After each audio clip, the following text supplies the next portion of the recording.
Dear students, Assalamu alaikum. Class 8th subject Social Science chapter number 9 है the making of national movement. इसी में से हमारा आज सब टॉपिक है freedom is our birth right, यानी आज़ादी जो है वो हमारा पैदाशी हक है।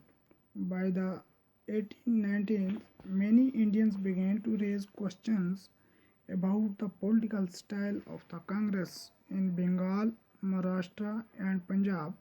Leaders such as Bipin Chandra Pal, Bal Gangadhar Tilak and Lala Lajpat Rai were beginning to explore more radical objectives and methods. 1890 ईस्वी में क्या हुआ कि बहुत सारे जो इंडियन थे उन्होंने एक क्वेश्चन रेज किया कांग्रेस के जो पॉलिटिकल स्टाइल के मुतालिक इन बंगाल महाराष्ट्र और पंजाब में जो लीडर थे जैसे बिपिन चंद्र पाल, बाल गंगाधर तिलक और लाला लाजपत राय, तो उन्होंने एक क्या पेश किया, एक तलाश किया मोर रेडिकल ऑब्जेक्टिव। उन्होंने तलाश किए बुनियादी ऑब्जेक्टिव्स और तरीके। They criticised the moderates for their politics of press and emphasised the importance of self reliance and constructive work. उन्होंने क्या किया, उन्होंने तनकीद की इत्तेदाल पसंदों के ऊपर, क्यों वो क्या हैं, सियासती इबादतकार हैं, और उन्होंने जोर दिया किस पर, खुद इत्मीदी पर और तमीरी काम पर। They argued that people must rely on their own strength not on the good intention of the government. They argued यानी उन्होंने क्या किया, उन्होंने दलाइल पेश किए कि लोग जो हैं वो अपने आप पर भरोसा रखते हैं, ना कि गवर्नमेंट की मुराद पर। People must fight for Swaraj, लोग जो थे वो किस लिए फाइट कर रहे थे, स्वराज के लिए।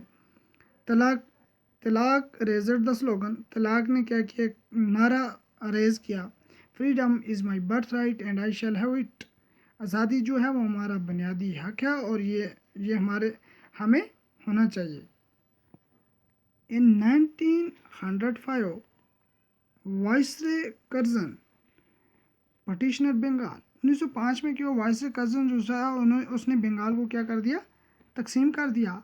Eight that time Bengal was the biggest province of British India and include Bihar and parts of Orissa.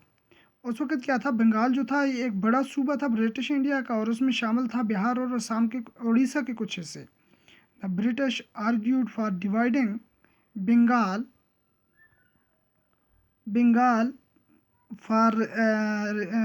for reasons of administrative convenience।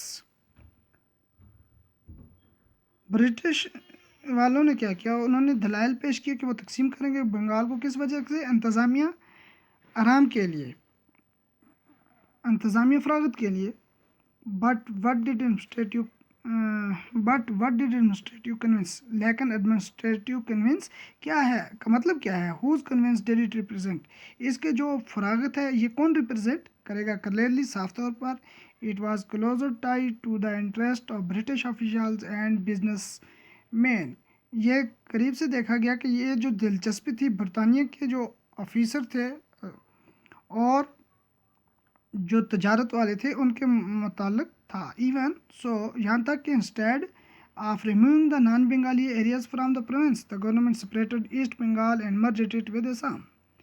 यहाँ तक कि क्या हुआ, यहाँ के नॉन बंगालीज को हटाने के, सूबे से हटाने के बगैर उन गवर्नमेंट ने क्या कर दिया, ईस्ट बंगाल को अलग कर दिया और इसको किसके साथ मिला दिया, असम के साथ मिला दिया। Perhaps the main British motives were to curtail the influence of Bengali politicians and to separate the Bengalis people। शायद ख़ास जो मकसद था ब्रिटिश का वो क्या था कि बंगाली की जो पॉलिटिशियन है इसके असर को कम किया जाए और बंगाली लोगों को अलग किया जाए।